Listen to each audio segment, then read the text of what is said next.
It's the show that still wonders just what is going on with the flying car at the end of Greece. It's another episode of World of Stu.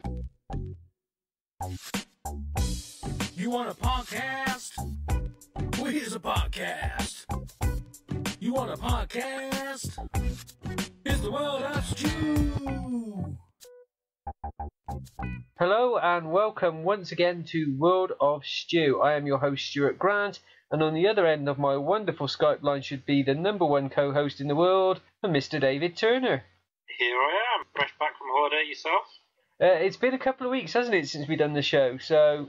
It has been a few, just our little summer break. Yes, something like that. And now we're a few pounds lighter in the pocket and probably a few pounds heavier around the waist. Well, possibly. I'm not going to comment there. Now, before we get onto the show proper, I don't normally do this, but I wanted to just ask you about the introduction to the show. Okay. What is going on with the flying car at the end of Greece? You know, I've never been a Grease fan, but the memories I have of my older sister watching that almost every Saturday afternoon for years and years and years, I think I just blanked that from memory. I know it's there, but I can't comment. It's just one of those random things. It makes about as much sense as, 34-year-old guys playing teenagers. But the car just has no place in that film whatsoever. Well, I'd argue that a lot of things don't have any place in that film, but that's just me. Yeah. So, moving on, this of course is World of Stu, so we will begin, as per usual, with the news.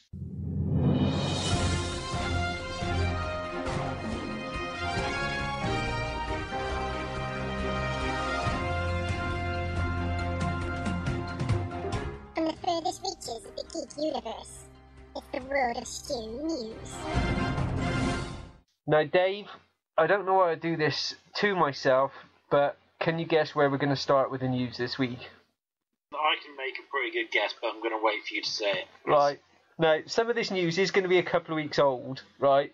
But we haven't been on, and I wanted to cover it because it's kind of an ongoing theme with our show. Yeah, I think it needs talking about. Yeah, and we are going to start off by covering a couple of little tidbits about the new Ghostbusters film. Now, anyone who hasn't listened to this show before, I should just make it clear that whilst I have an absolute hatred for the idea of this film being made, I have kind of made my peace with the fact that it's not for me. It's not being made for me. It's being made for a completely different market, and I just need to get over my whole geekness and move on. But that said, I'm still going to report the news about it, and I'm still going to complain.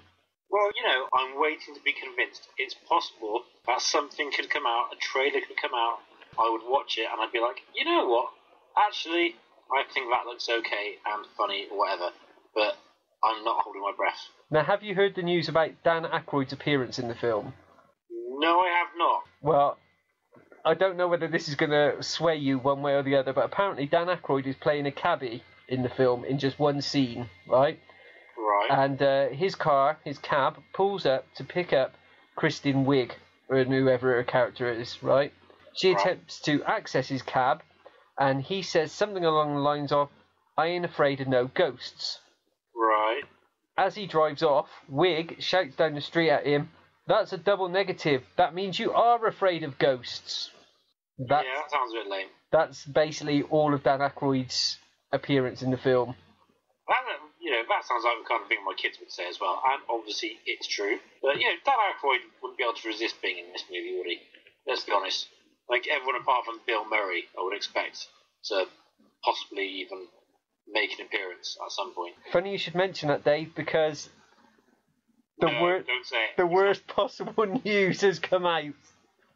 No, I refuse to believe it. Bill Murray is going to be in the Ghostbusters film and apparently has been in New York filming his bit. Oh, no. Yeah. He is allegedly going to be playing a character called Martin Heiss, who is a professional supernatural debunker who shows up and tries to prove that the new Ghostbusters are fakes. So, the new Ghostbusters? Yeah, as in the girls. So, I'd be curious, is this just going to be a completely fresh take on Ghostbusters? Is it going to be kind of them carrying on the flame from previous Ghostbusters? I can't imagine how they're going to be carrying on the flame because the two previous Ghostbusters are in it as someone completely different. Yeah, that's the old thing. I don't understand how that would work.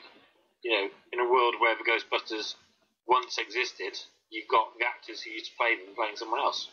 Yeah, when I was thinking about this film, the one iota of goodwill and hope that I could have towards it was that Bill Murray was having nothing to do with it, and now those dreams have been dashed upon the rocks of despair.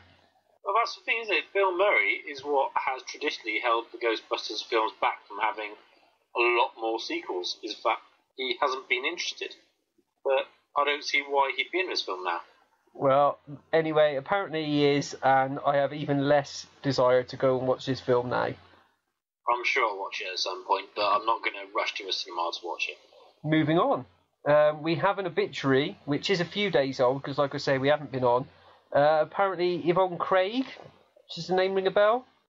Sounds familiar, I'm not sure who that is. She was most famous for playing Batgirl in the 1967 Series 2 of the Batman TV show. I do remember her briefly turning up, but I don't think she was a permanent character, was she? No, she did feature a lot in Series 2, but anyway, she recently passed away almost a week ago now at the age of 78, so rest in peace Yvonne Craig, who was part of a legendary TV show and is still one of my favourites today. Now, this next tidbit isn't really a news story as such, but it came to my attention and I just felt that I needed to share it, because I'm pretty sure you won't have heard of this before, but it's about Axl Rose. Okay. Right. I never was a fan of Guns N' Roses, but, you know, they had a few good songs, so go ahead. Right, well, apparently, I'm sure you're aware that Axl Rose is notorious for being late for concerts. He is, yes. Particularly back in the day. Well, apparently in the early 1990s, he was late for a concert, which wasn't a surprise. However, his reason for being late is very much so, because apparently he was at the cinema watching Teenage Mutant Ninja Turtles 2, The Secret of the Ooze. I wonder how he could possibly justify that. I could understand it if it was the first one. If it was Teenage Mutant Ninja Turtles, the movie, I'd say, okay, that's fine, you're desperate to see it. The second one, really? Can you imagine him telling a crowd of concert goers, sorry I'm late, but I was watching Teenage Mutant Ninja Turtles 2? Yeah, I think that was just his attitude at the time, though, wasn't it? I think, along with a couple of other stars who kind of get to that same kind of level, they just seem to get to that point where they're just too big for their boots and just don't respect their fans. I'm sure he was probably very drunk at the time as well. Drunk and possibly, who knows. Yeah. We've got a little tidbit of news here regarding the potential of a Man of Steel 2 film. Apparently, George Miller is being linked to direct that film, and this has come directly from John Schnepp, who made the documentary we discussed previously, The Death of Superman Lives. Yeah, of course, George Miller, he's famous for, well, 4 films now particularly, isn't he? And most recently he made... Mad Max, Fury Road? In which Mad Max is basically not very furious at all. Well, I haven't actually watched it yet, so I can't actually judge it, but I've heard a lot of people say that Max doesn't speak a lot, and he doesn't speak a lot in the first 3 films. He's just kind of around, he's just kind of that moody kind of character. So I kind of think, well, that's kind of what he does. If you're complaining that he doesn't talk, go watch the originals. Well, my complaint is more that he doesn't actually do anything. He just lets the women do all the work for him. Well, good on him then, to be honest. Which is all, I'm all for equality, but, you know, if you call in a film Mad Max and he's not very mad, then that's 50% false advertising in my book. It is a little bit, isn't it? But I'd say George Miller going on to Man of Steel movie, I think that could make it quite interesting myself. And finally, our final bit of news for this week is, I don't know if you remember, a few weeks ago we discussed the Chinification of Hollywood. Yes, we did. It's not just China, it's pretty much the entire Far East from what I can gather, because I read a story this week about the Pixar movie Inside Out. Oh, really? Now, apparently, in one scene in this film, and I haven't seen it, but my kids have, and they loved it, the young girl, the protagonist, Riley, refuses to eat a bowl of broccoli. Now, apparently, kids in Japan love broccoli. It's like a treat for them. They're like, gimme the broccoli, gimme. Right? So, because they didn't want to offend the Japanese audience, they changed it so that in the Japanese version of the film, Riley refuses to eat chopped bell peppers. Chopped bell peppers? Yes. That sounds random. So yeah, I just thought that, you know, based on what we discussed before about China, you know, and Hollywood sort of being hand in hand and going skipping down the beach together, it was quite interesting that it appears to be happening in Japan as well. It is. I think it's quite interesting that they should be able to actually quite nice that they should be able to take these little cultural differences into account. As long as they don't take it to a stage where they're making almost a completely different movie for a completely different country or a completely different area. But little bits like that I think are actually quite cool. Right, so that was this week's news. All of which leads us on to this week's top 10. Now, again, for anyone who hasn't listened to the show before, our top 10s aren't necessarily the popular consensus, shall we say, of top 10s, depending on the topic. It is literally, some weeks it's both myself and Dave, we put together a list. Other weeks it's just me, and it's just our opinion. So you can agree or disagree. You know, that's the beauty of a top 10, really, isn't it, Dave? It is, and I think, you know, if anyone wants to just, you know, get on the line, drop us a message, let us know if they think we're right or wrong. Just go ahead. Well, just give us an opinion. This week's top 10 has garnered quite a lot of attention on social media, so we will go through the top 10 and then we'll read out some of the comments that we've got. So all of which leads us to this week's top 10, which is the top 10 Stan Lee Marvel movie cameos. Way. There's something curious about this broadcast.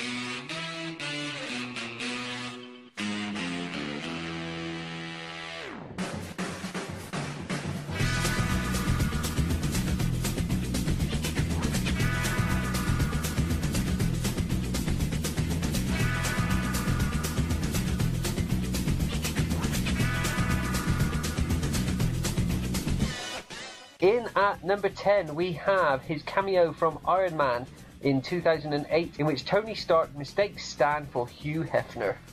I do love that one. It's a confused look on Stan Lee's face, I think, makes that.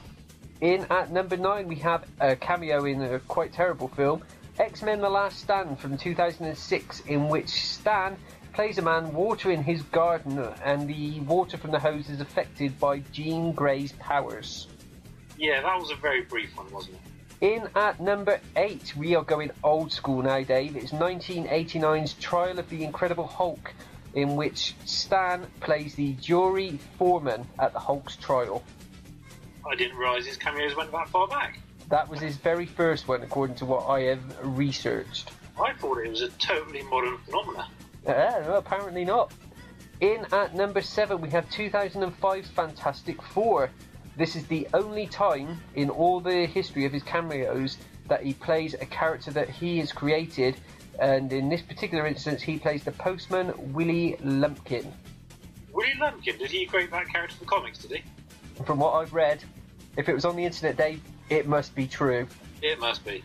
In at number 6, we have our most modern of cameos. It is 2012's Avengers Assemble, in which he is being interviewed for TV and doesn't believe that the Avengers are real. Well, why would you really? Well, the city was just destroyed. I'm pretty sure that that's a massive giveaway clue, to be honest, Dave. Well, what would be very cool, actually, is if Marvel could buy up the rights for Men in Black, and that way you could have Men in Black wandering around New York with their little memory devices, making sure people said, no, there was no big green monster here, it was just some natural gas that happened to explode, you know, some kind of fracking accident, and just wipe everyone's memory so they forget it. In at number 5, we have 2003's Daredevil, which is a film that obviously divides opinion. In this one, he plays a man reading a newspaper who is saved from walking in front of a bus by a young Matt Murdock. See, that was quite a sweet one. What did you think of the film? The film, I think it was okay for the time. I think it's easy to look back at it now and say how awful it was. But I think, as a film, getting Daredevil into the public's consciousness, I think it did an alright job. The director's cut of the Daredevil movie is actually not bad, to be honest, but... The director's cut was a lot better. I think people, if they want to go back and watch it, they should try and pick up a copy of the director's cut. It was a far superior film. In at number 4, we have 2003's Hulk.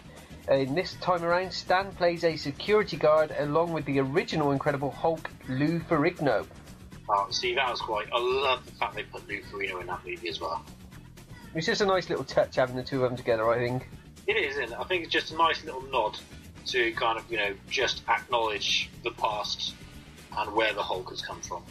In at number 3, it is the Fantastic Four 2, Rise of the Silver Surfer, in which Stan tries to enter Reed and Sue's wedding as himself, but isn't on the list. That's kind of breaking the fourth wall a little bit, isn't it? It is, but we'll discuss that more in our Fantastic Four breakdown, which we're going to do momentarily. In at number 2, we have 2007 Spider-Man 3, in which Stan talks to Peter Parker on the street and ends with his catchphrase, "Nuff said."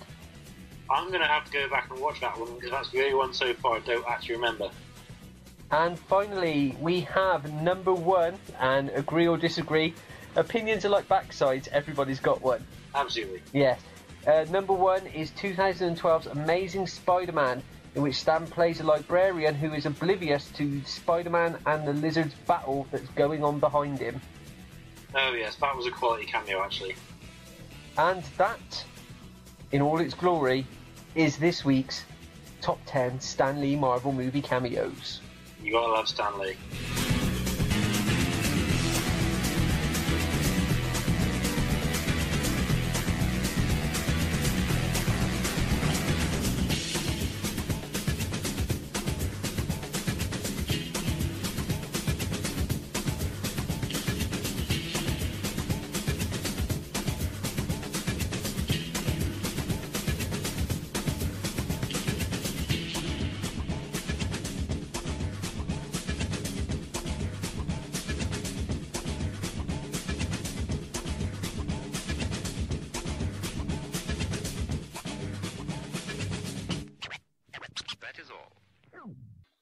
So, like I said before we started that list, we have had an inundation of comments on social media regarding this week.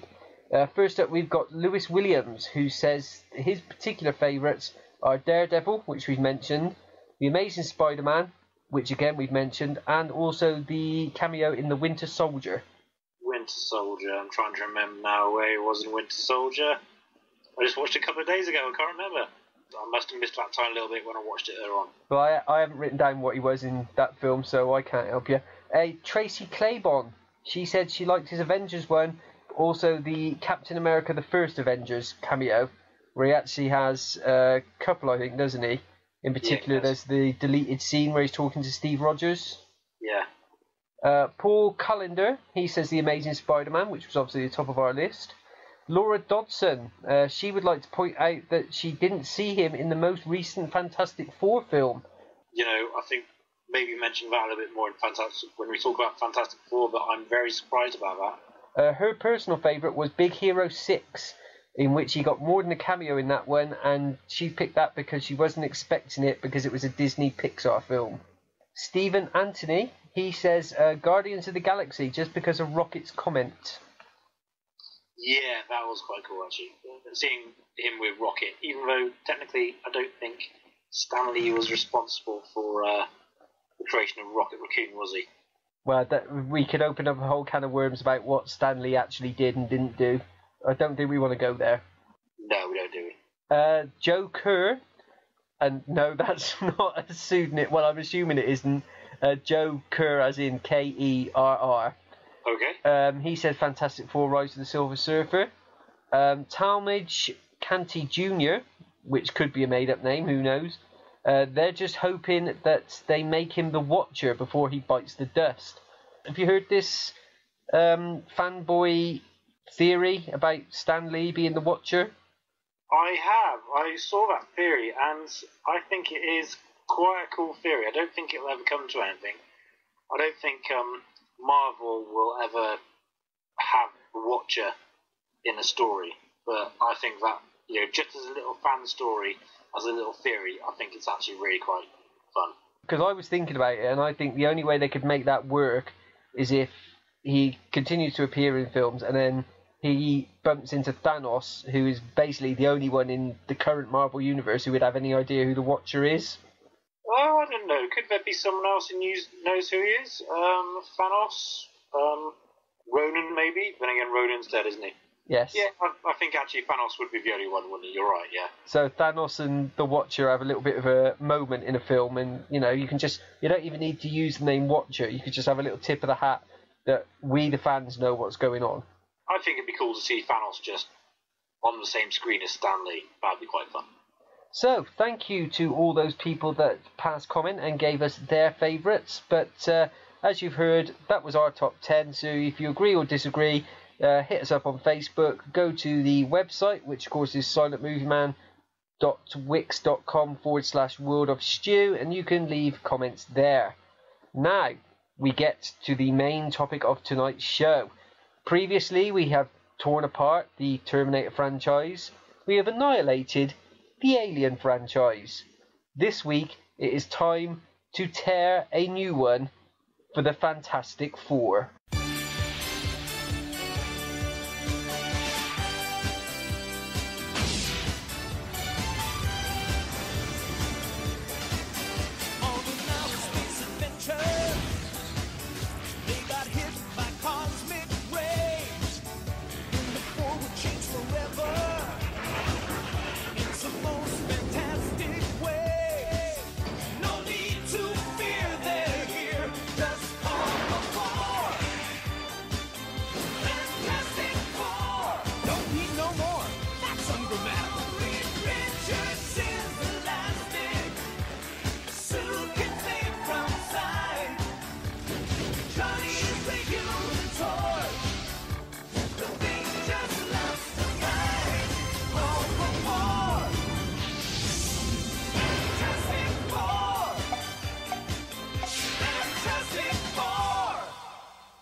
Guilty about having to do this.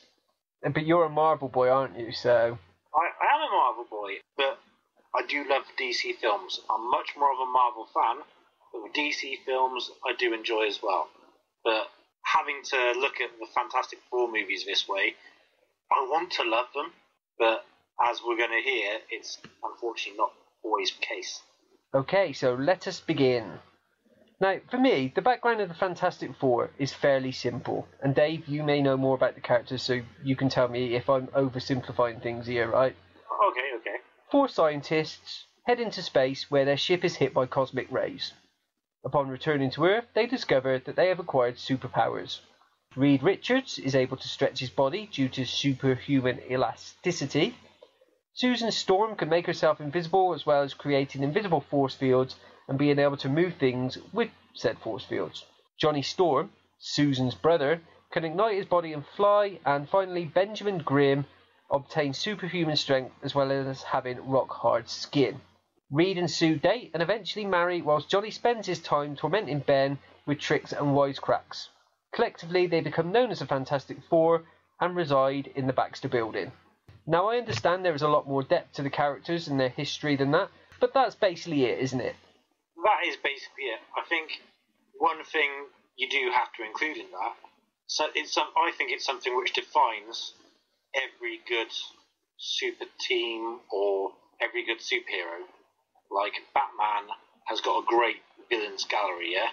He's got Two-Face, he's got Joker, he's got Penguin, he's got Catwoman, he's got Bane, he's got all sorts of bad guys that actually sort of define him as a character as well. And I think the Fantastic Four, I don't think you can talk about the Fantastic Four without talking about Dr. Doom and probably Galactus as well. Obviously they've got a lot more bad guys than that, but I don't think you should be able to talk about Fantastic Four without Dr. Doom, because as a bad guy, he is so important to their story as kind of opposite, I suppose. He's not a family unit. He's always on his own. He's always using science for his personal ambitions instead of what Reed and the other family and his family want to do, which is improve and protect society, really. The story of the attempts to bring the Fantastic Four to the silver screen begin, actually, back in 1983, when Bernard Eichinger met with Stan Lee to explore making a movie of the characters. Eichinger, and I apologise now if I'm mispronouncing that, but I am going to say it quite a lot.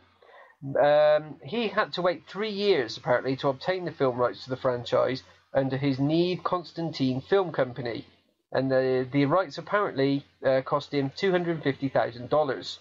Now, this option that he had was set to expire on December the 31st, 1992, and following potential deals with Warner Brothers and Columbia Pictures, which fell through, Eichinger quickly put together a low-budget production along with Roger Corman, who agreed to produce on a $1 million budget. Now, I would say, even going back those days, $1 million is not really a lot for making a superhero film. It's not a lot, is it? But superhero films weren't really... I mean, now we talk about superhero films. You expect a superhero film to have, $100 million budget, don't you? Back then, were superhero films really known for their big budgets? I'm not sure, but you need more than that for a good movie, don't you? So anyway, they brought in music video director Ole Sassoon to direct, and they had a 21 to 25 day production, during which they shot the film. The production team went to comic book shops and bought Fantastic Four comics as reference so that they could stay as faithful to the source material as possible. Originally, a release date of Labor Day weekend 1993 was penciled in, and there was even a trailer produced as well as the cast attending San Diego Comic-Con, though the date was pushed back to January the 19th, 1994. Eichinger, however, told Sassoon that the film would never be released, and Stan Lee has gone on the record stating that Eichinger only went through with the production to retain the rights. The unreleased movie has found its way onto the internet and bootleg DVD, which leads us nicely onto the first film, which is 1994's The Fantastic Four. Now, have you seen this, Dave? I've seen bits of this on the internet. I'm guilty that I've never sat down and watched the whole movie. But from all the little bits I've seen, however cheesy it is, it's kind of got that feel of it, that it's a nice, fun superhero movie. They know they're trying to make a superhero movie. And it's very loyal as well. I think it's very loyal to the comic book. Kind of looks stupid, but it's loyal to the comic book. Well, let's have a look. Reed Richards is sat in class next to his friend Ben Grimm. Behind him sits fellow scientist Victor Von Doom, and the two of them discuss a machine that they have built which will harness the power for the passing Colossus comet later that night. Before getting to that, however, we are shown Sue and Johnny Storm, who are a lot younger than Reed and Ben, and who live in the same boarding house with their mother. Now, despite the age gap, Sue already loves Reed, which is just a little bit creepy. The experiment goes wrong, of course, and Victor is killed. At least this is what Reed is led to believe by two shady individuals who take Victor's body away. 10 years pass by, and Reed has built a spaceship which he intends to take into space. On board, he will have a diamond that he hopes will harness the Colossus cosmic rays. Ben agrees to pilot, and they collect Sue and Johnny for no other reason apparently than to complete the team. Before they leave, the Storm mother calls them the Fantastic Four. Ben inadvertently knocks over a blind woman who gets to feel his face. This is important for later, you must remember this. And Reed takes delivery of the diamond. The shady dudes are back and are being instructed to steal the diamond by a man they call His Highness. Before they can, however, a weird little man known as the Jeweler replaces it with a fake as he wants to marry the same said blind woman from earlier on, and sees the real diamond as the perfect gift. Now, it should be noted, Dave, and you'll be aware of this being a Fantastic Four fan, that the Jeweler is basically a rip-off of the Mole Man. Yes, he is, isn't he? The Mole Man's quite a well-known character amongst comic book fans, but yeah, it was a bit of a rip-off. So anyway, the Jeweler's heist, so to speak, pleases the mysterious boss as he thinks Reed's team will now die in space, and he sees getting the diamond from the Jeweler as a piece of cake. So the team take off and make their way to the comet, but obviously with the fake diamond it all goes horribly wrong, and they are blasted with cosmic rays in a slow-motion lava lamp style effect sequence. There's an explosion, and His Highness, who of course is Dr.Doom, laughs maniacally. Ha ha ha ha! Very good maniacal laugh there, Stu. Thank you. The ship crashes to Earth, though we only see the wreckage and not the actual crash, and Johnny discovers his power by sneezing. That's right, Dave, by sneezing. That would be a quality way to discover you could catch on fire, wouldn't it? You could light yourself on fire. Chew! Well, he actually sets fire to a bush. Slightly biblical there, but let's not touch that with a 10-foot barge pole.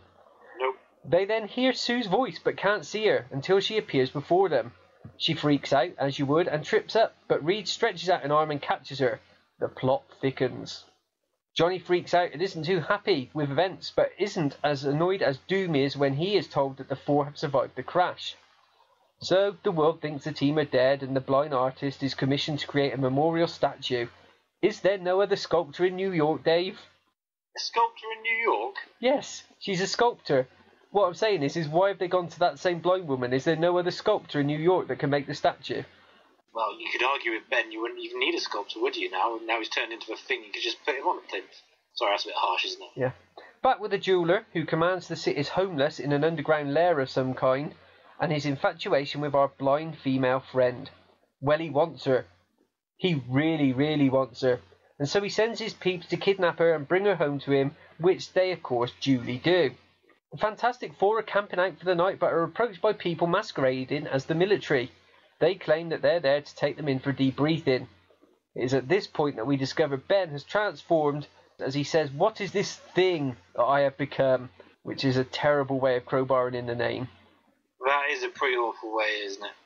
The suit, to be fair, is not actually the worst. It's as good as the one that is to come in the future, bearing in mind the year in which it was made.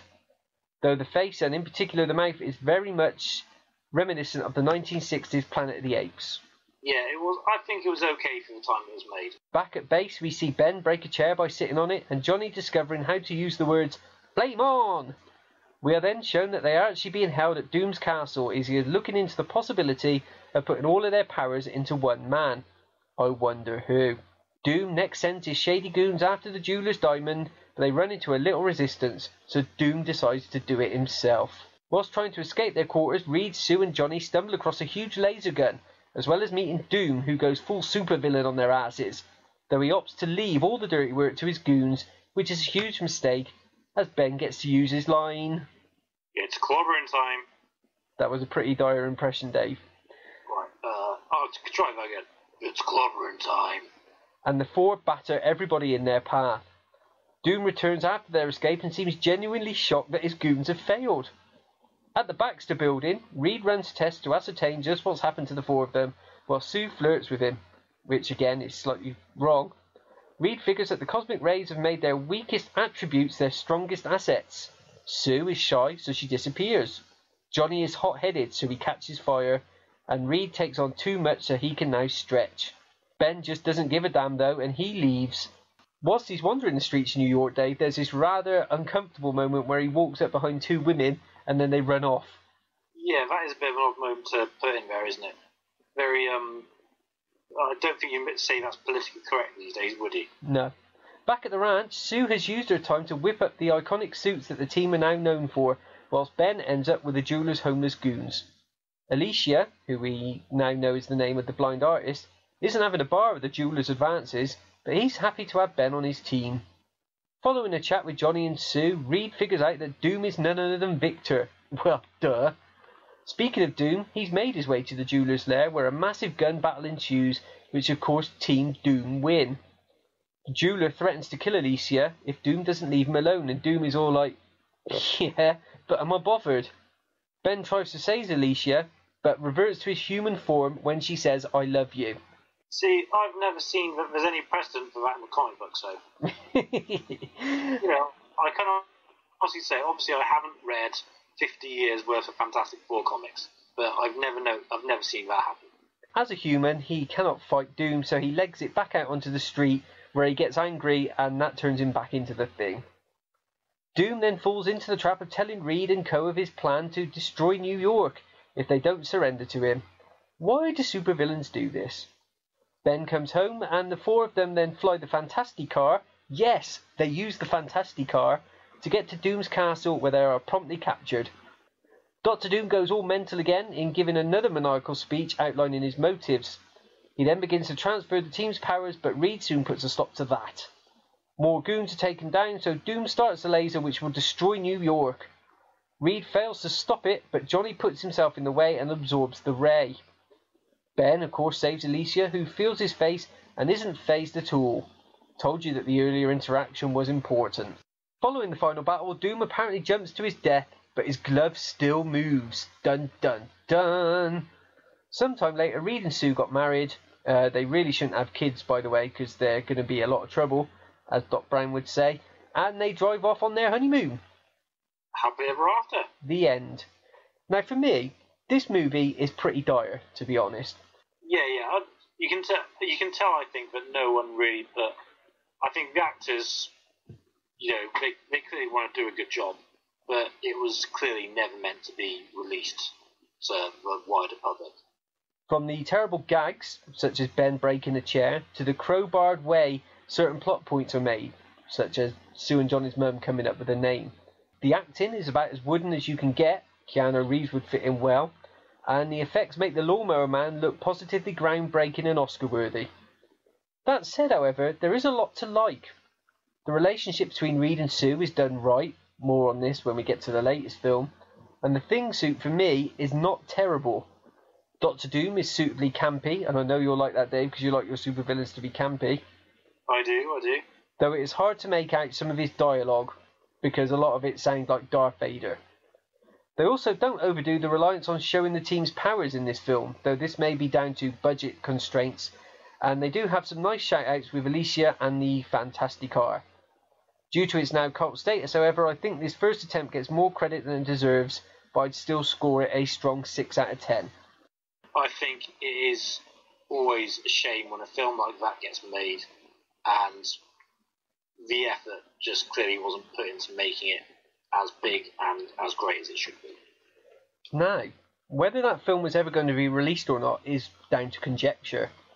However, it did allow Eichinger to retain the rights, and he would return with a $90 million budget in 2004, as with Fox he set about bringing his vision of the franchise to the big screen. This time out he again went with a music video director by the name of Tim Story, who, and I am loath to even mention this film on a show that I am a host of, but he is known for remaking the French film Taxi, and in his version Queen Latifah is the taxi driver. Yes, I refuse to watch that movie. I believe I watched the French version a long, long time ago, but I didn't watch the Queen Latifah version.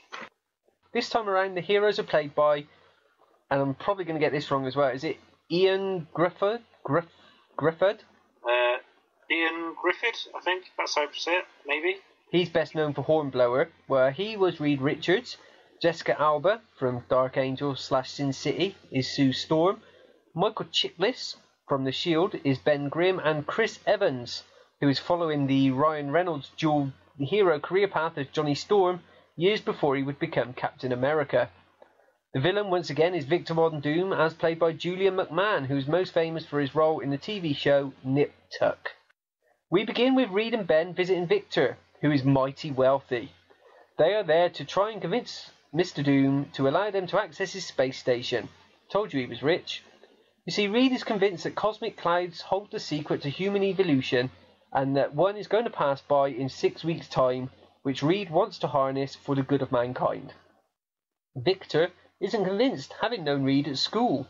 Sue then enters and is revealed as not only Victor's director of genetic research, but also his love interest. Well, I say love interest, he's in love with her and she's not really all that into him. As far as I remember, isn't there a suggestion that she's kind of in love with Victor as well? Well, Victor's more into her, obviously, than she is. Yeah. There's still something there. Well, from the get-go, it is obvious that the pair have history, Sue and Reed this is, and there is clearly sexual tension. Victor, for his money, wants 75% of any take, which Reed is forced to agree to because he's bankrupt. Next we meet Johnny, also known as Captain America, who is hot rodding it on a motorbike to the location of Reed's spaceship, as he's going to pilot it. From the get-go, we learn that Johnny Boy and Ben have history too, and Ben is not Happy Bunny, having Sue's baby brother on the mission. Anyway, they don their suits, there's no logo here, and head off into space along with Victor. Ben clearly doesn't like Victor either, and he's not really a people person. Ben, that is, not Victor. Ben gets into a spacesuit and heads off on a spacewalk while Victor flirts with Sue, and Reed realises his calculations are going horribly wrong. But Reed is supposed to be the smartest person in the Marvel Universe. How could that ever happen? Well, in this film, he's horribly wrong, so he's 2 for 2 so far. He is, isn't he? Anyway, his calculation gone horribly wrong, and Ben is in mortal jeopardy. He informs the others, conveniently breaking up Victor's proposal to Miss Storm. Reed and Johnny and Sue try to save Ben, whilst Victor is all like, yeah, I'm saving my own candy ass, because he is evil after all. And of course our heroes are blasted with cosmic rays. Back on Earth, we are treated to a point of view via Ben's eyes as Johnny wakes to inform him that they are all fine except for Ben, who we are led to believe has transformed into the Thing. But it is all a joke, Dave, being played by Johnny. And the reason I mention that is because obviously I think that this film does a good job of showing the relationship between those two characters. Yeah, I think so, actually. I think this is a film so far which has done the best job of showing showing actually relationships between most of the characters, if I'm being honest. Anyway, we catch up with Victor, who is being informed that he is in the hole financially following the whole disaster. Back at the hospital, Johnny has his temperature taken by a nurse who doesn't appear to bat an eyelid as his temperature hits 209 degrees and decides to go off skiing with him. Speaking of skiing, well, actually snowboarding in Johnny's case, we see him next jumping out of a helicopter at the top of a mountain with the same nurse, and on the way down he catches fire, falls off a cliff, fully ignites, and ends up in a hot tub of his own creation. He invites the nurse to join him, and she again completely ignores her job description and thinks nothing is wrong. You would think that's a bit odd, wouldn't you? Obviously Johnny Storm's just what kind of character. He doesn't really care, does he? He rolls with it. But, he's falling down a mountain on fire. That is a kind of odd thing to be doing, isn't it? Meanwhile, Ben is matchmaking with Reed and Sue whilst Victor begins to notice some weird stuff happening to him in the form of moving cutlery. Ben goes for a lie down while Sue turns invisible and Reed's arm stretches to catch a falling bottle of wine. Johnny shows up, still naked. He's apparently just run back from the mountain with no clothes on. And Victor's hair starts to fall out. To complete the team's transformation, Ben turns into the Thing and breaks his bed. He then smashes his way through a wall before running off. This is where this film gets a little bit dark, to be honest. We catch up with the lovable orange lug as he tries to make his way home to his woman, Debs. Unfortunately, Debs is not having a bar of it and runs away in disgust, which is bad enough, but it is about to get worse. The others catch up with Mr. Grimm on a bridge where a multiple car pile-up has happened due to Ben trying to save someone from committing suicide. Sue turns invisible but reappears when she's stripped down to her underwear. This is not the last time this is going to happen. What ensues is the four of them using their powers to save the lives of people, which leads to the assembled onlookers singing their praises. Oh, and remember what I said about Debs? She shows up just to lay her wedding ring on the floor in front of Ben in the ultimate screw you moment. That was really harsh, wasn't it? I remember that. That was kind of... you could at least pretend to stay with him for a little bit and then kind of say, well, look, sorry, I'm not interested in being married to a lump of rock. Thank you very much. But yeah, that was harsh. She drops him in front of everyone after he's just saved people. Yeah, well, that whole saving people bit as well, I think that was kind of wedged in there. It just feels like a wedged in there bit for a whole film to make them famous and to get them into the public eye as being revealed as being a team instead of just a random bunch of four freaks. The whole thing is all over the TV, of course, and it's from here that the name of the Fantastic Four is born. It's a name that Johnny embraces whilst the others are like, do we really have to? Victor is less than impressed, especially when the other investors in his company pull out, leaving him in the lurch. The Fantastic Four head off to the Baxter building where we get the obligatory Stan Lee cameo. As we've already mentioned, this time out, he is the postman Willie Lumpkin. Victor shows up and Sue is all like, no thanks, I'm staying here with the good guys, you creepy mofo. Whenever I say that, I always think of Austin Powers, I don't know why. Austin Powers? Yeah. Really? Yeah, I don't know why, but anyway. I don't remember Austin Powers ever saying that. What, you creepy mofo? Yeah. Maybe not Austin Powers, but Goldmember, I think, might have said it. Yeah, that sounds like a Goldmember line. Victor and Reed have a heated heart-to-heart, and Victor's rage makes the lights go all flicky-flicky. Cue a montage of the four testing their powers, whilst across town Victor discovers his skin is turning metal and his pronounced mean streak grows as he kills a doctor. Reed decides to create a machine to copy the cosmic rays in order to reverse their conditions. Cue another montage just demonstrating the four using their powers and Reed working on the machine whilst Johnny pranks Ben. Victor learns he can harness electricity and uses this to get back at the man behind the financial pullout from earlier. It is here that we learn that Victor is from Latveria. Johnny does a bunk and does some motocross, where he manages to fly for the first time, and he also unveils the suit with the number 4 logo. He then reveals the team members' names and irritates Ben by labelling him The Thing. Ben turns up and trashes his car. All of this, of course, is a tool to allow us to see Johnny embracing the fame and Ben loathing it, in case you didn't get that before. Victor is now almost full Dr. Doom and is seen plotting something terrible, Dave. Not Victor on Doom doing something terrible. Oh, yes. Ben goes to a bar, which is convenient, as he crosses paths with a blind woman. And what's her name, Dave? What's her name? Blind woman? Why should he meet a blind woman again? Because that's his thing, called Alicia, and he needs to find love after his wife dropped him so publicly. It has to be someone blind, doesn't it? Yeah. Victor gets in Ben's ear and convinces him that Reed is stalling on the machine, which leads to Ben and Reed fighting, which, strangely enough, Reed wins, believe it or not. Ben leaves, so Reed tests the machine on himself, which doesn't work out well as he ends up as a melting plastic mess. So Sue says she's going to take him to the hospital, although I don't think they actually get there, they just go upstairs. Victor then cons Ben into entering the machine, which turns him back into his human form. What did you think of him turning back into human form in the film? I thought, I can see why they did it in the story, but to be realistic, if it was that easy to do it, they would have done it, wouldn't they? And he wouldn't stay the way he is for the second film. Realistically. I mean, because let's be honest, he's the only one who's got powers which you wouldn't want to have all the time. Johnny Storm can turn on his fire, Reed can stretch when he wants, Susan can be invisible when she wants. But, him, he'd be like, okay, look, that's fine, you can change it back. And skipping forward, yeah, he's got to change it back and have a fight. But surely after that, he'd just go, you know what, no, it's too much. But then he's just a Hulk rip-off, isn't he? He's not necessarily a Hulk rip-off. He's a bit similar to a Hulk. He hasn't got the same anger issues as a Hulk, has he? Well, anyway, turning back into human form is bad news, as he is now about as useful as a chocolate frying pan against the now fully evil Victor. Reed shows up, but he's in no condition for a fight, so Victor takes him home with him so that he can put on the Doom mask before torturing Reed with super cold stuff and firing a heat-seeking missile at Johnny, who flames on and goes for a race with the missile.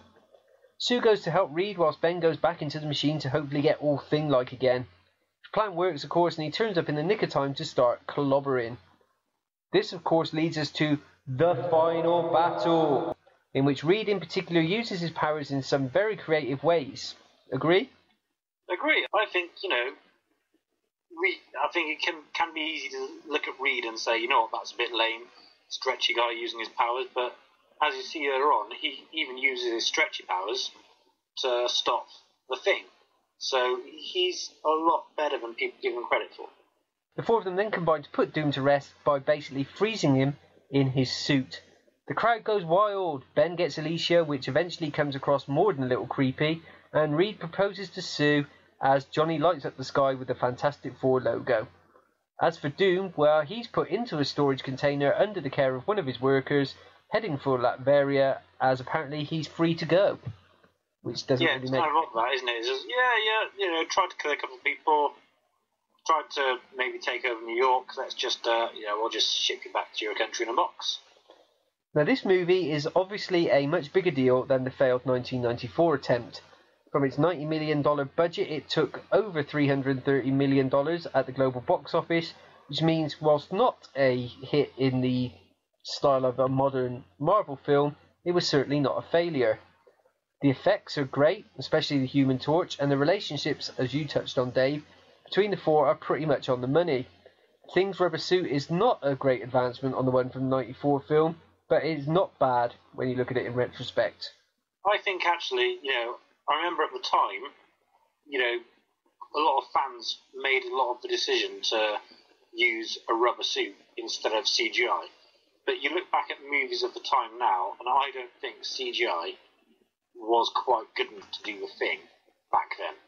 That's just what I think. I think actually the suit kind of works well for that film.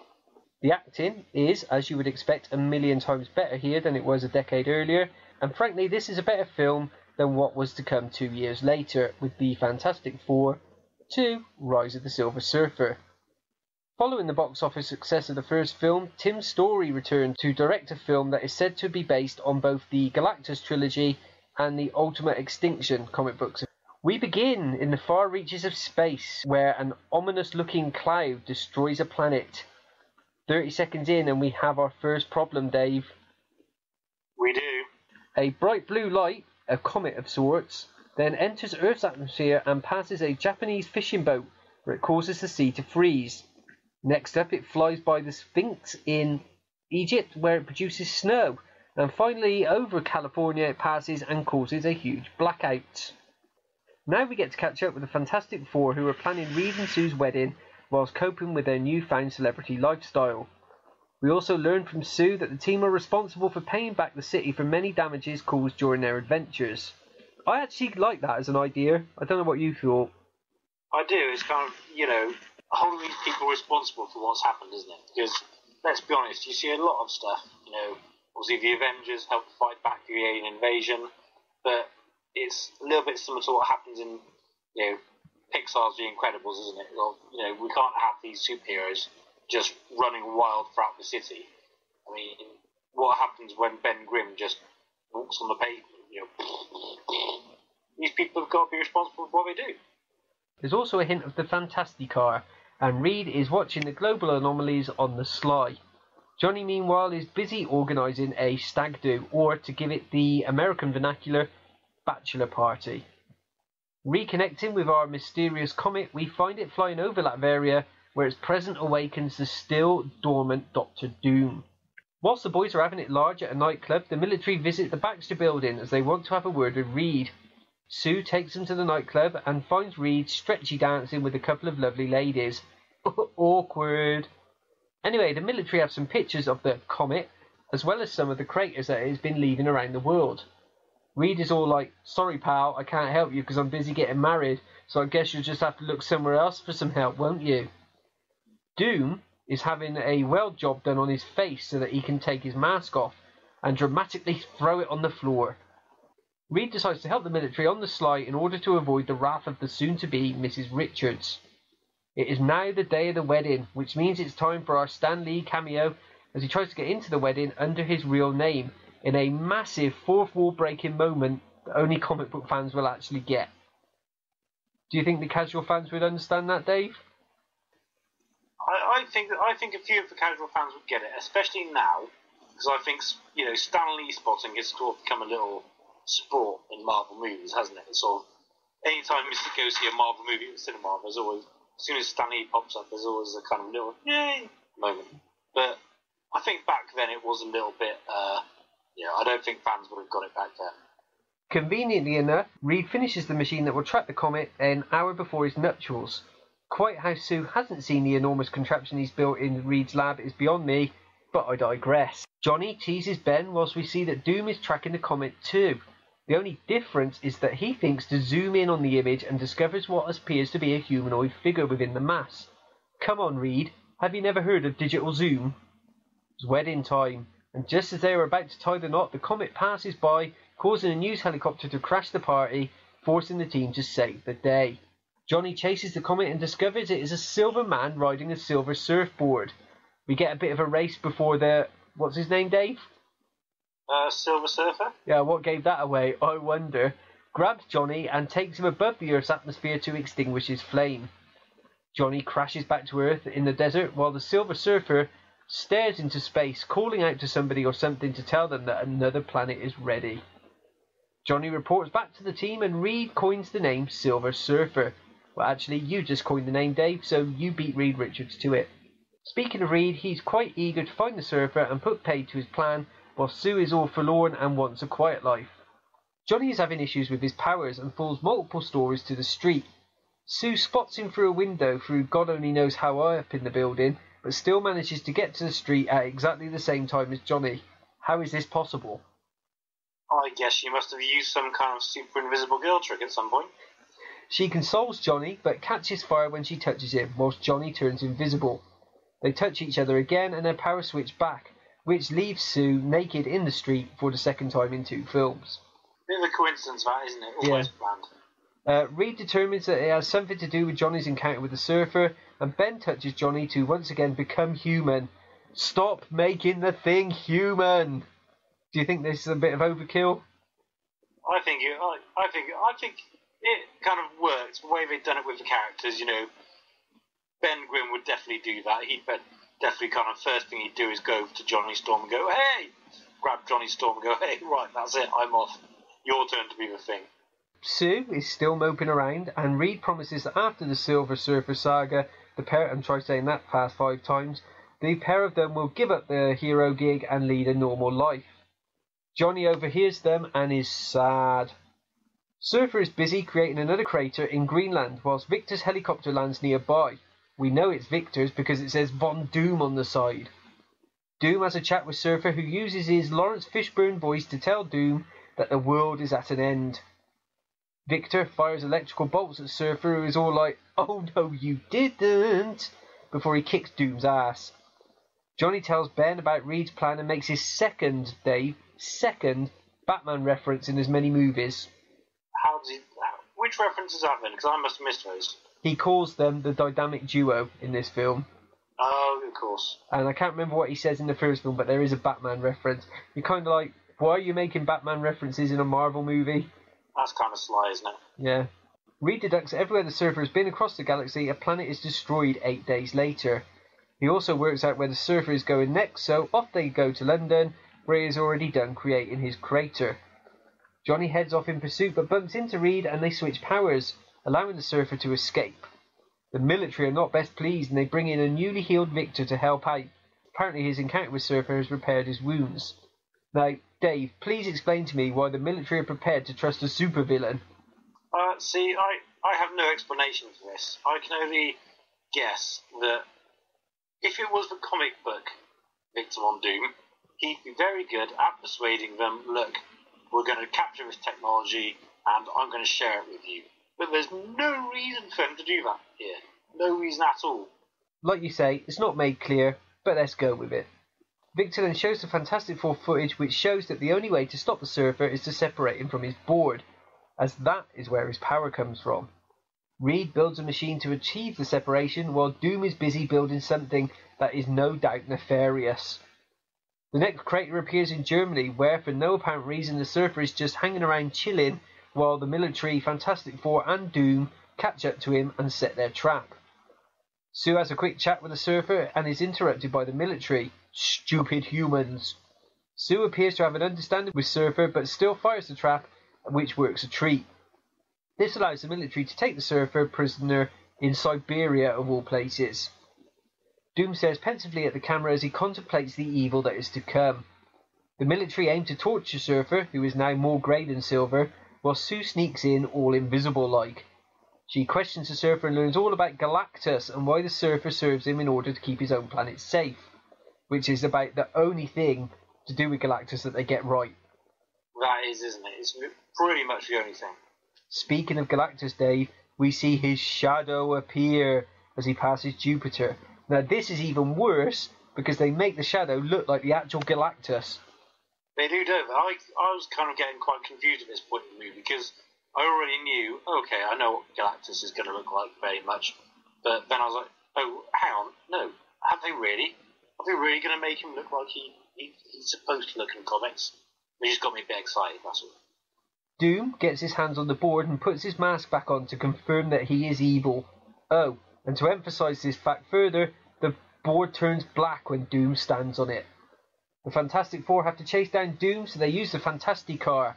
Hell, they have to crowbar it in somewhere, and they take Surfer along for the ride. Now it's time for the Fantastic Four to battle Doom over China, where they smash up huge parts of the Great Wall, which is going to cost them a pretty penny, based on the fact that they have to pay for all the damage that they create. It's priceless. How are they ever gonna pay for that? You know who they need to fix it? Who do they need? Superman from Superman 4, Quest for Peace. He does. He's got the ability to just fix things, hasn't he, with his eye beams. His blue lasers. Yeah. Doom tries to kill Surfer, but stabs Sue instead. Oh, and here comes Galactus. There's only one way to stop Doom, so Johnny takes all of the team's powers to effectively become a Super Skrull. That would have been pretty cool, actually. If they'd ever shown a Super Skrull in one of the movies, that'd be fun. This does the trick, and Doom plummets to the bottom of the ocean. Sue dies, but Surfer gets his board back, which allows him to bring Sue back to life like Neo did with Trinity. He then flies into the eye of the storm, which is Galactus, and conjures up some sort of cosmic explosion that creates some sort of black hole into which Galactus disappears. So not only is Sue alive, but Johnny is cured, which is nice, and Reed and Sue change their mind and keep the band together. Reed and Sue then get married before the whole team shoot off on another mission. Oh, and don't worry about the Surfer, because we get to see he's alive and well, floating around in space. Thoughts on this film, Dave? See, I thought it was...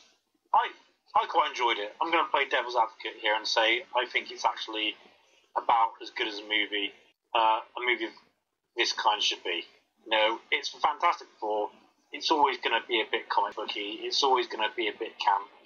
And I think actually, even the decision to have Galactus be a giant cloud of stuff was actually the right decision. Well, now, in my opinion, this movie continues the good work of the original in regards to the relationships between the four heroes. But it does have many issues. It does have a lot of issues, doesn't it? For one, there is the Thing, becoming human again. Not once in this film, Dave, but twice. This just feels like overkill, especially after he did exactly the same thing in the first film. Yeah, it does a bit. It kind of works with the what they've established, but I don't think it was necessary to do it that many times. Speaking of history repeating, we again get Dr.Doom as one of, if not the, main villain of the piece, which feels unnecessary in my opinion. Well, I think it would be okay to have him as the main villain if they actually did a good job on him in the first place.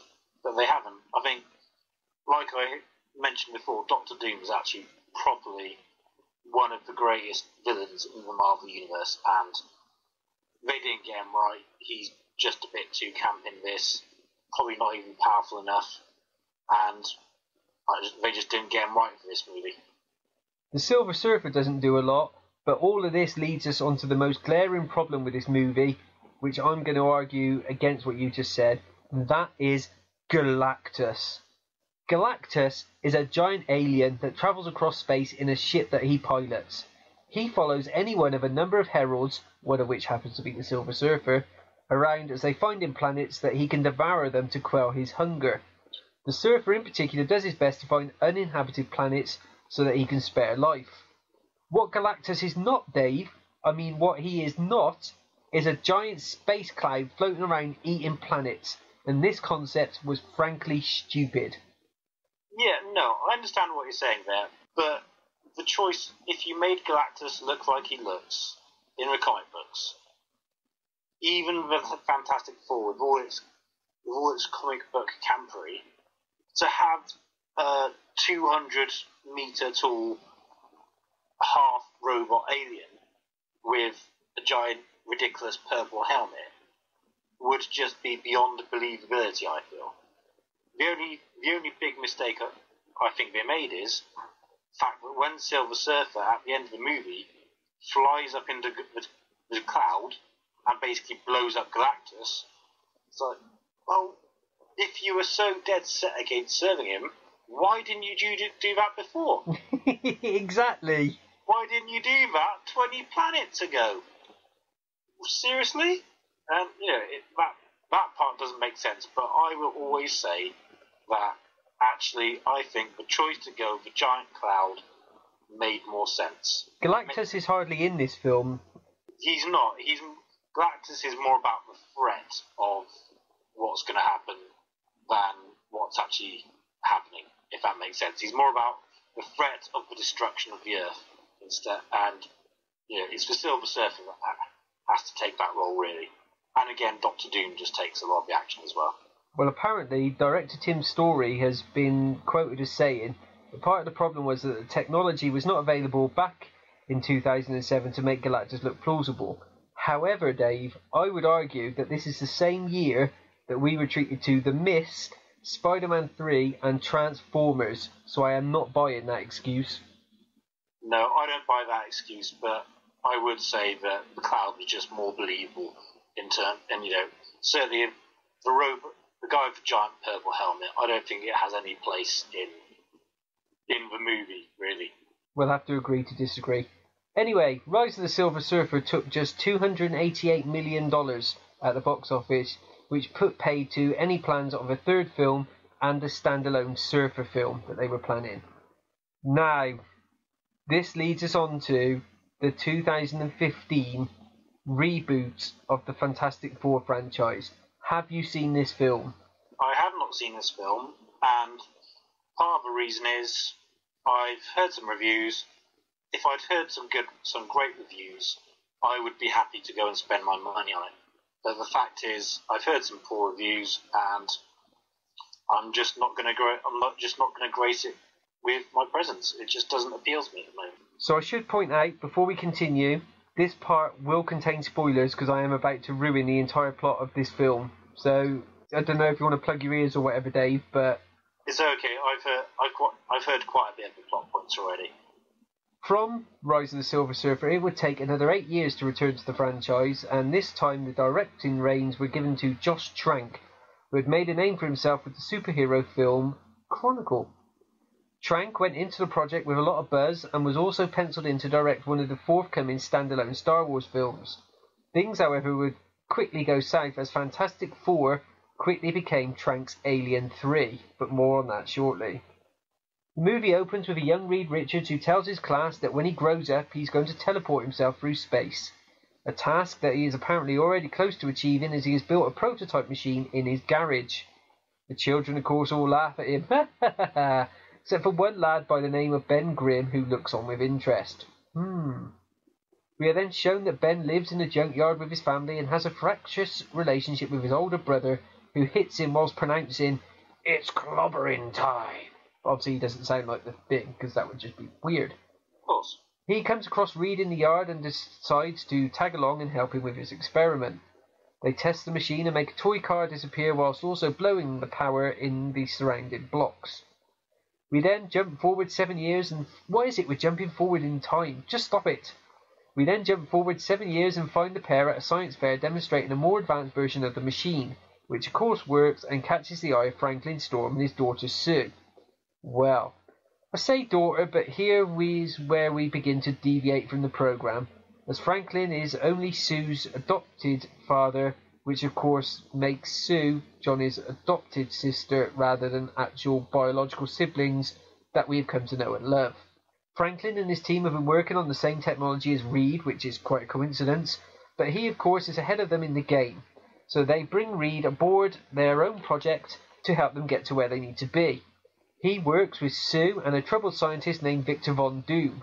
Now I should point out here that originally he was going to be called something else like Doom Ithacus or something random like that. Do you remember reading that story? I do remember. He was going to be some kind of blogger or something like that. Yeah, he was going to be a hacker called like Doomitis or... Yeah. I mean, Doomitis sounds like something you would catch in Thailand, but yeah, you get the idea. Yeah. Now apparently there was a huge backlash from the fans regarding this, so they changed his name in the film to Victor Von Doom, and pretty much every time his name is said in the film, it is said by somebody off screen. Okay. so that they can get away with it, so they didn't have to go back and reshoot. They just go, yeah, we'll just get the actor to go Victor Von Doom off screen. It'll be fine. It'll work. Trust me. Okay, that's bizarre. Johnny is brought into the team as well as punishment by his dad for being involved in street racing. Following some pretty unimportant and tedious interaction between the Storms, Reed and Victor, We get to the success of the project when the obligatory shadowy organisation comes in and says, "Well done, kids, we're now going to hand it over to NASA." The boys get drunk and call Ben, because he had nothing to actually do with the experiment, but he's Reed's friend, so Reed decides to invite him along. They decide to try out the machine before they lose it to NASA. They strap themselves in and are transported to a planet in another dimension. Whilst they're there, they go for a walk and inevitably end up in peril, which leads to Victor apparently falling to his doom, pun intended, whilst the others are hit by an energy source.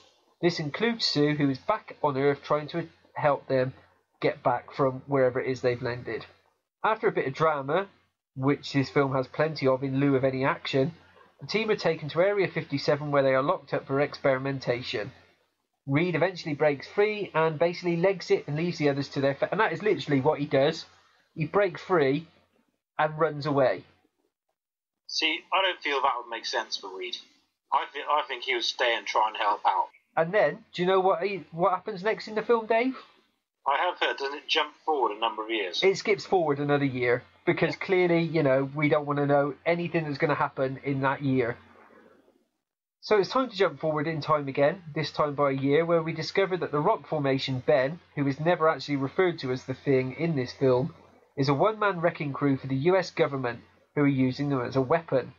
Not that we get to see any of this, because the footage is only shown on in the background on TV monitors, not unlike the terrible way they did that with Godzilla. Yes, yeah. Right. Sue and Johnny are getting to grips with their powers, and Johnny wants to go out on missions, but his dad isn't keen. Sue helps to track down Reed, and Ben is sent to bring him in so that he can help the military complete a new machine so they can send soldiers through to the other dimension. They complete their project, the soldiers go through, and they come across Victor, who is now encased in a metal suit. They return to Earth with Victor, where he displays his crazy evilness by using some sort of head-exploding power to kill many people. Head-exploding power? Yes. Yeah. I have heard that, actually. What? Why? This all takes place 1 hour and 15 minutes into this film, right? And it's the first action of any kind to take place at all. It also ends as abruptly as it began, as he reveals that he is done with Earth and wants to create his own paradise in the other dimension. To do this, apparently he has to create a portal which will destroy Earth. Quite why he has not done this during the year that he's been sat around doing nothing is never explained, and frankly does not make any sense in any way, shape or form. He returns to the other dimension, closely followed by the newly formed Fantastic Four, and the final battle begins at the 1 hour and 20 minute mark. It is, simply put, completely uninspiring and dull as dishwater. It is also all over 9 minutes later. That's right, in a superhero movie that runs at just over 90 minutes, only 1/10 of that time is devoted to action of any kind. It does sound like that action is kind of crowbarred in as well. It sounds like Von Doom's role is kind of crowbarred in, to be honest. Doom is on top. In fact, you don't even see Doom for most of the film. He's in the beginning, then he falls to his death, and then they find him at the end and he's Doom. That's basically it. He is on top in the fight until the Fantastic Four make their one and only comeback to put an end to the whole thing. And that is the entire film. Okay, I've heard so many descriptions of this, and yours is probably actually the best description so far. It did actually include a lot of stuff I didn't know as well, but it just sounds, if I'm being honest, it just sounds like a really poor take on Fantastic Four. I understand that maybe they're trying to make it a bit more, realistic, a bit more gritty, something like that, but I just don't think Fantastic Four should be that way. I think they are what they are. The Fantastic Four, how are you ever going to make them gritty? I don't know. There is so much wrong with this film, right? Not only do we skip forward a year and cut out the entire part where they come to grips with their powers, but Dr. Doom is hardly in the film at all. In fact, we are supposed to accept that he just sits around twiddling his thumbs for a year, doing nothing, whilst he waits for humanity to build another machine to come and get him, just that he can come back to Earth, tell everyone what he's going to do, and then go back to the dimension he's come from to do it. It just doesn't make sense. Surely, Victor Von Doom, anyway, Dr. Doom is, certainly in the comics, he's just as smart, if not, he's just as smart almost as Reed Richards. He's just as good with technology as Reed Richards and Tony Stark.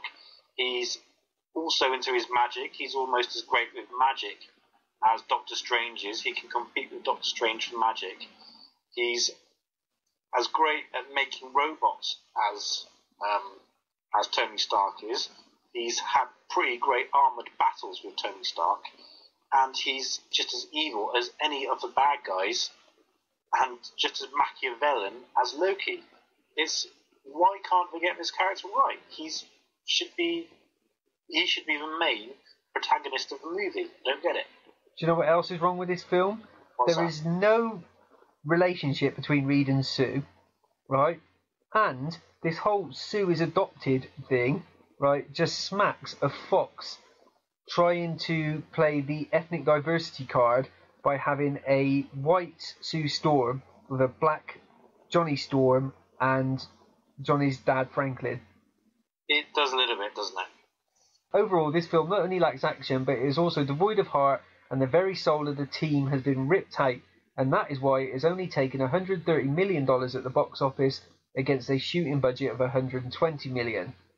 Now, Josh Trank has gone on record as saying that his version of the film is not the one that we have been treated to on screen. In fact, if you've watched the trailer to this film, then prepare to be bitterly disappointed, as virtually none of the shots in it are present in the actual film. You could have them for false advertising, I'm sure you could. You know, like the famous bit where the thing drops out of a plane and smashes a tank? Yeah, I know that. That's not in the film. Oh. The bit where they bring Victor Von Doom back to Earth and Reed Richards talks to him? Yeah. That's not in the film. That makes no sense. It's in the trailer. Why wouldn't it be in the film? It's almost like they did the film, then made the trailer based on the film, but then decided to change the film but couldn't be bothered to change the trailer. Yeah, I get it. I think that can happen sometimes, can't it? Stuff gets cut out at the last minute. So, Fantastic Four has become Josh Trank's Alien 3, and it has also resulted in Disney going, thanks but no thanks, we are not going to touch you with a 10-foot barge pole, you're not having anything to do with our Star Wars projects. Yeah, I kind of feel for the guy for that, actually. Allegedly. There's also allegedly stories of him getting into almost fisticuffs with Miles Teller, the young actor who played Reed Richards, as well as him and his wife trashing the production house that they were staying in. And there is also rumours that he was high as a kite on set. But of course, these are all rumours and should be treated as such. You know, that is quite sad, isn't it? Because, maybe he's going to turn into a great filmmaker, maybe he's not, but, maybe he's got... Who knows, maybe this film was just a bit too big of a start for it. Maybe he needed to do something smaller first. Whatever the reality of the situation, Dave, one thing is for sure. In 4 attempts over a 20-year period, filmmakers have yet to make a great Fantastic Four film, which is a shame, as if any comic franchise deserves to have a blockbuster hit, it is most certainly the first family of Marvel. They do, I believe that. So that is our dissection of the Fantastic Four franchise. Do you agree or disagree with anything we've said? Like I say, you know of all the usual places that we discussed it. You can leave comments and let us know. Now, at this point in the show, we would normally be closing things out with a Dave's review. Would we not? We would usually do a review of something or other, maybe a movie or a DVD, or we've read quite a few comics lately. But we're changing things up for a while, for the next couple of weeks, Dave, and this is to prove to people that know us historically from our radio show, although anyone who ever listened to our radio show is not listening to this, let's be honest. But back in the days of the radio show, you would come in, I was the host, and you would just go along with it. This, whilst I do a lot of the work, is a collaborative effort, shall we say. It is. And you came up with an idea of something you would like to do, so I have no idea what's coming now. This is all on you, but before you start, I have made you another jingle. Oh, this should be interesting. So I'm just going to bring up your jingle, Dave, and then you can tell me what you think.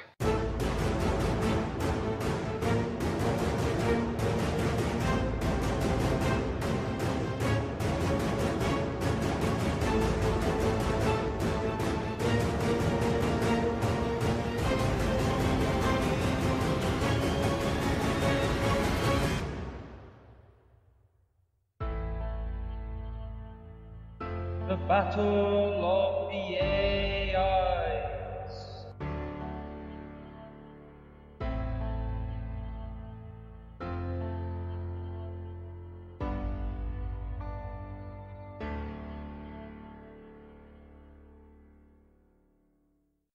So what do you make of that? Yeah, I like that. Very epic, very fitting for the purpose, I believe. Okay, so this is the Battle of the AIs. So do you want to explain where this came from and the concepts? Well, this was just an idea. I can't remember what film we were talking about a couple of weeks ago, but it had some kind of AI in it. It was some kind of, I think it was Terminator, I expect. And I just kind of got to thinking, well, you know what? There's a lot of robots and artificial intelligences out there in the movies, and obviously it's a question a lot of geeks pose to each other, isn't it? I was like, oh, who would win, Predator or Wolverine? Who would win, Predator or Terminator? So why not just have a look at AIs, artificial intelligences, and have a think, who would win in these fights? And that sort of developed, didn't it, to let's just have a tournament, let's have the World Cup of AI. So who is in your first match? Round one, this match, I'm sure these two are going to be pretty familiar with you. It's Ultron versus David. And who is David, I hear you say? No, it's not me. It's the little boy from AI. It's not much of a fight, is it? This was where it was drawn, I'm afraid. This was drawn pretty randomly. And I'm afraid David has come up against Ultron. David, the little boy from Steven Spielberg's AI. This is how the fight, unfortunately, ended up. Right. As the standoff begins, Ultron starts making references to puppets, strings, and Disney movies, to which David is totally unfazed by Ultron's creepy robot voice, and asks for a story. So Ultron promises to show David a world without mothers or happy endings. As David begins to cry, Ultron can't resist being hugged, but David won't let go and just hugs tighter and harder, even as David's super cute Robo Teddy begs him to stop. But alas, even David's hardest hug is no match for Ultron and his 100 Ultron drones that crash through windows to rip this poor robot boy to pieces. The winner, Ultron, as if there was any other doubt. So Ultron is through to the next round. So Ultron is absolutely through to the next round. So who is in match number 2? Match number 2 is Agent Smith versus HAL 9000. HAL 9000, obviously the artificial intelligence computer from 2001 and 2010, A Space Odyssey and Odyssey 2, respectively. Right from the start, HAL, programmed to read body language, emotions and psychology, recognises Smith's slightly unhinged personality. But this computer isn't going down without a fight. So, caught in a Hofstadter-Mobius loop and now deeply paranoid that he is trapped in the Matrix, HAL challenges Smith to a game of chess. Smith, however, is enraged by HAL's calm, monotonous voice. And a few moves into the game, Smith throws the board across the room. Having analysed every outcome, however, and being unable to physically fight, HAL now tells Smith, "You know what you must do, Agent Smith. It is inevitable." So Smith plunges his hand into HAL's glowing red eye. Silky black digital oil is now creeping over HAL's computer boards, and within a second, we are confronted by HAL Smith. The fight ends with a red-eyed Smith singing, "Daisy, Daisy." The winner? Smith. Probably. Couldn't he just do that in every single round? Well, we shall have to wait and see, won't we?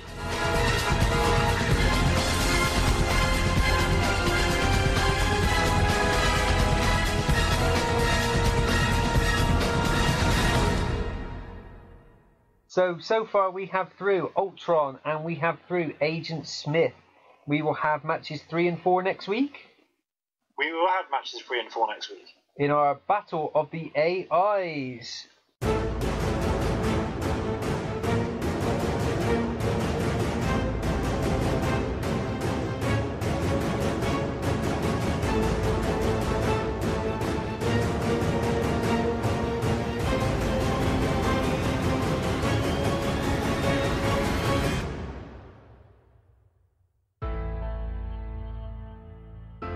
Battle of the AIs.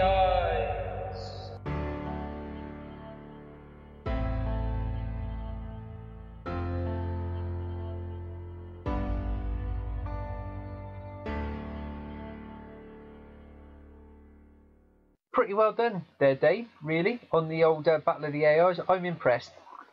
I will say that, even if none of the listeners are, I'm impressed.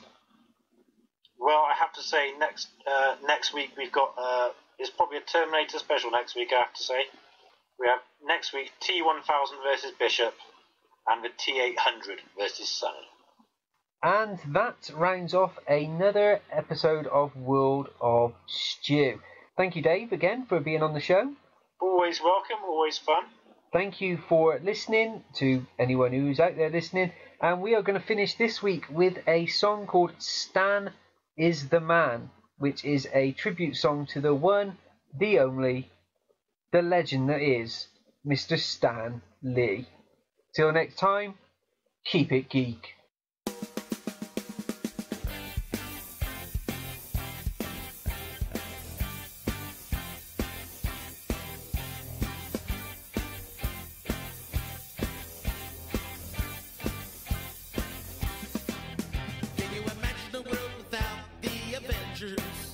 Can you imagine a world without Spider-Man?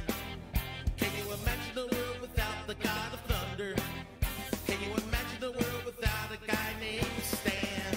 Can you imagine a world without Tony Stark? Can you imagine a world without his Iron Man? Can you imagine a world without Captain Marvel? Can you imagine a world without a guy named Stan? Stan Lee! There has to be a Stan Lee, or we would not be happy in this universe. Whoa, oh, oh, oh, oh. Stan Lee, there has to be a Stan Lee, or maybe 2 or 3 in the multiverse. Whoa, oh, oh, oh. Can you imagine a world without Magneto? Can you imagine a world without Titanium Man? Can you imagine a world without the Human